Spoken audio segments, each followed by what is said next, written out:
Good morning, YouTube. All right, a friend of mine wants to find eternity as two people and a ham. It can certainly feel that way when you're dealing with holiday leftovers. But don't worry, I have a great take on a dish that will help you get rid of everything that's left in your fridge. We're gonna do a creamy macaroni and cheese with ham, and it is so good you'll never imagine that it didn't start fresh. All right, let's cook, y'all. We got a family to feed. All right, mac and cheese, of course, is a comfort food in its own right.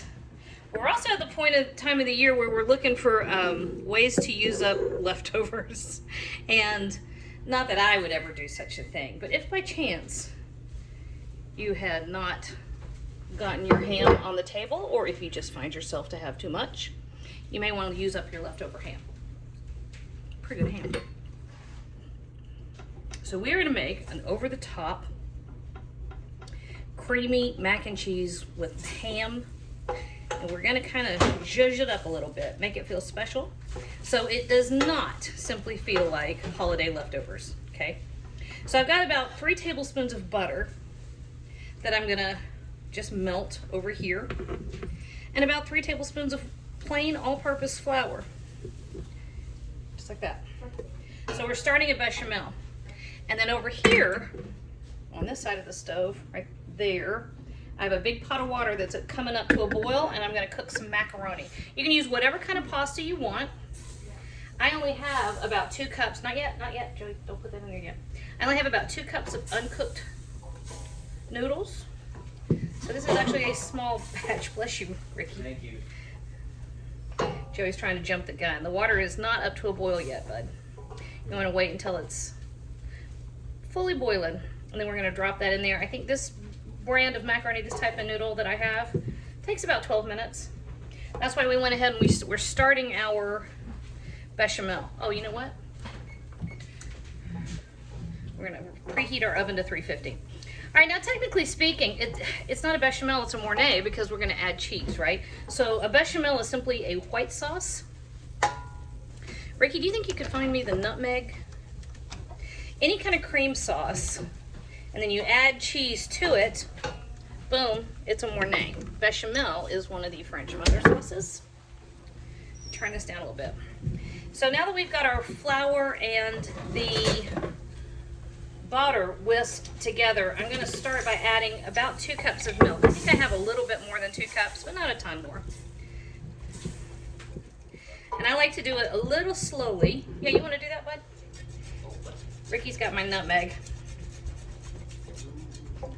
You don't need a ton, but it is a really nice, deep, warm, savory flavor. It goes really well with heavy autumnal dishes, which I think of mac and cheese as kind of a holiday thing. Winter time, I guess. All right, so you see, that's good, bud, thank you. I'd say that he got about 1/8 of a teaspoon. And can you see how our sauce is thickened up? This is why we work slowly in stages. We're gonna let the flour completely whisk together so that the flour and butter roux mixture is completely smooth before we move to the next step. That's how you avoid lumps. You know what, I'll tell you this though, a lump, it's not the end of the world. Strain it. You can fix a myriad of sins with a couple of easy tricks. And straining sauces, boom, no lumps. I live with my strainers all the time. All right, so that's pretty smooth. We're gonna add the rest of our milk. It was a little generous. Look, I've had this so long, you no longer have measurements on it. So this is approximately 2 cups. I think this is 4, so we were right there. 2.5. Give or take a bit. All right, so let's get some flavor in here. We're gonna do a couple things. First, I have 1/2 of an onion that I grated, and you see the juices? This is all coming in here. I like to grate it instead of mincing it. A couple things. It really breaks down super fine and tiny, and so you don't have chunks of onion. The onion cooks much more rapidly, which means it's less sharp, it's sweeter, and it's an easier way to fully disperse it throughout the sauce. So there we go. And I have two things in here. I have about a teaspoon of black pepper and about a quarter teaspoon of red pepper flake. I have a couple teaspoons of salt. I have a good generous tablespoon of mustard powder, 2 tablespoons of hot sauce. Those are all standard for my plain old, what did I say? Mac and cheese, except the onion. I don't normally add onion to my regular mac and cheese, and then depending on who's home, I will add more or less red pepper flake and or hot sauce. Guys, can y'all keep Boudin from fussing at me for a minute?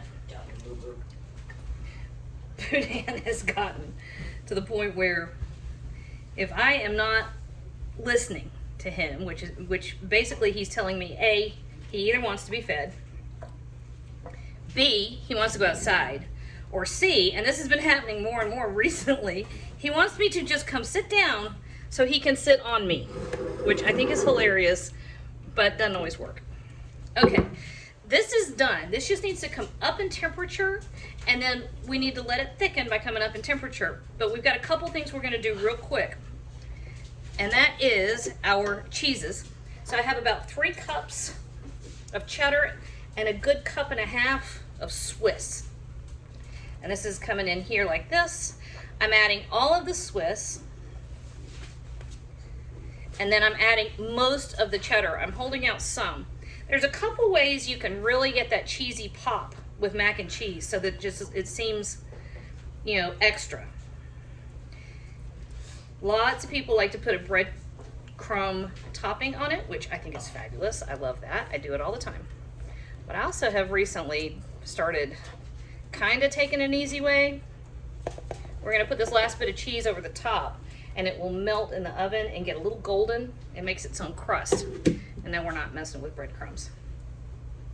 All right, at this stage, now that you have everything in there, this is your opportunity to taste and see if you have seasoned.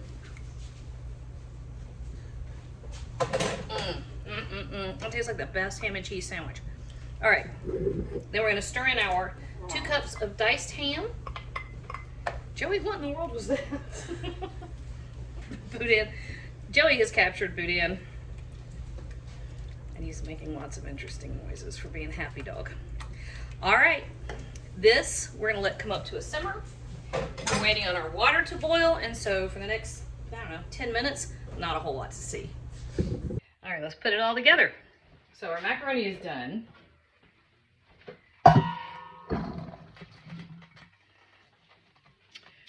And you can mix this all in the same pot. I'm doing this so y'all can see.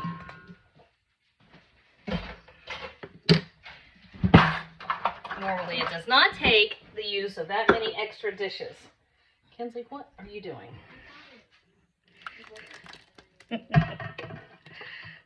All right, so our sauce goes in here too with the ham and the onion. It smells great.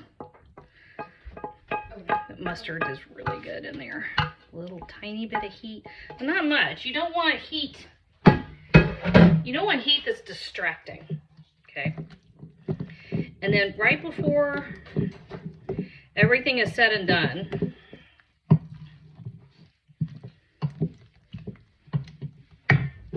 we have 2 eggs, 2 beaten eggs, and I just stir these in. You can temper your eggs if you want to. I don't mess with it. Not with this. The sauce has been turned off for a few minutes, so it has come down a bit, and I don't really worry about scrambling too much. Now if it's boiling, maybe, but it wasn't. All right, guys. Now you can use a 9x13 casserole dish if you want to butter it. That'd be great. I happen to have some of these foil pans left over from Thanksgiving. They never last from one year to the next. So we're just going to use them up. Everybody in here. And like I said, I've got the oven preheated to 350 degrees. This is just about perfect. Girls, would you hush? All right, and our last little bit of cheese right over the top.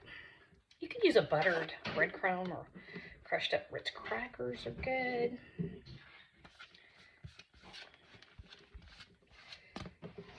Whatever you like best, you do your thing. Okay, and then finally, if I can find our paprika, which Ricky may have got it. Nope.